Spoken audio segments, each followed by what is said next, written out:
Voici les images que l'on voit partout en France, des minutes de silence, des rassemblements de femmes et d'hommes politiques et aussi de citoyens farouchement attachés aux valeurs de la République. Ces prises de vue ont été faites il y a quelques instants derrière la place du Capitole.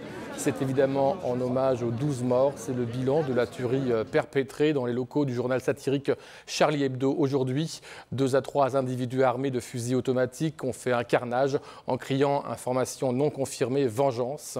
Le journal était sous protection policière depuis la parution des caricatures du prophète ayant entraîné de nombreuses menaces de représailles envoyées par des intégristes.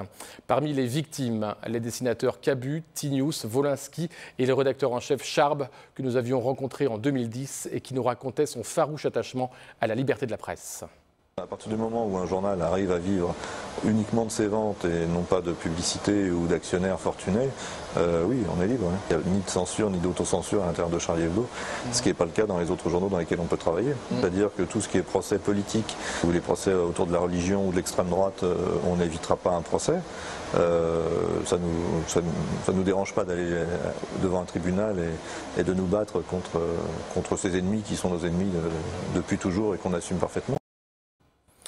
Une autre victime de cet attentat est l'économiste toulousain Bernard Maris, bien connu des auditeurs de France Inter et des universitaires toulousains et qui avait été notre consultant journaliste sur notre chaîne TLT dans les années 90. Greg Lamazer et notre ancien confrère Franck Gaillard l'avaient rencontré à de nombreuses occasions suite à ses parutions de livres Souvenirs. Vous êtes journaliste ? Pas vraiment, non. Moi je ne suis pas un bon journaliste. Non. Un bon journaliste, il a les yeux qui brillent, il est très passionné par le scoop, par l'info, il a le téléphone coincé sur l'oreille, il cherche vraiment, il fouille, il a un côté fouille-merde. Non, moi je suis plus un chroniqueur, c'est pas pareil le chroniqueur, c'est à côté. Humoristique aussi. Humoristique qui fait que je passe mieux, je crois, hein, parce que sinon la lutte des classes, tout ça... Toute la sphère politique nationale et locale a réagi. Jean-Luc Moudin qui a été ferme, je cite sa réaction sur Twitter, devant le crime odieux commis à Charlie Hebdo. La République doit se rassembler, comme Toulouse avait su le faire en mars 2012. Il fait ici évidemment référence aux attentats perpétrés par Mohamed Merah.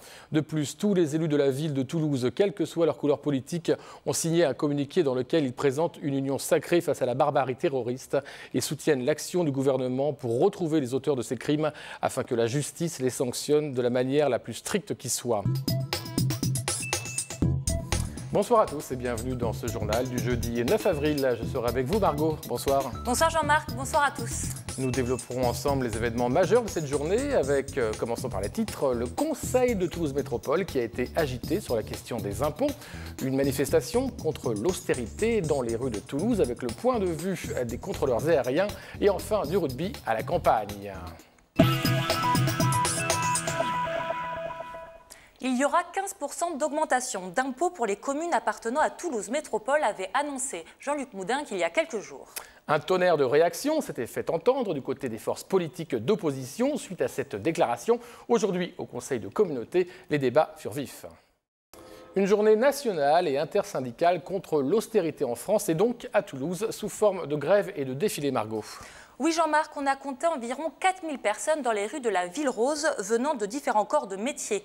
Des agents de l'éducation nationale, mais aussi des instituteurs, des professeurs, des salariés des transports et des personnels du service public en général. Nous sommes intéressés et avons suivi aujourd'hui les contrôleurs aériens. Voilà, eh bien, ce sera une des questions qui sera posée à Jean-Luc Moudin, le maire de Toulouse et le président de Toulouse Métropole, puisqu'il sera notre invité exceptionnel pendant 52 minutes sur notre antenne le vendredi 24 avril au soir. Margot, merci. Avec plaisir. Soyons prudents si vous partez tous en vacances demain. N'oubliez pas, il y aura beaucoup de monde sur les routes. Et on se retrouve demain avec François Guinle.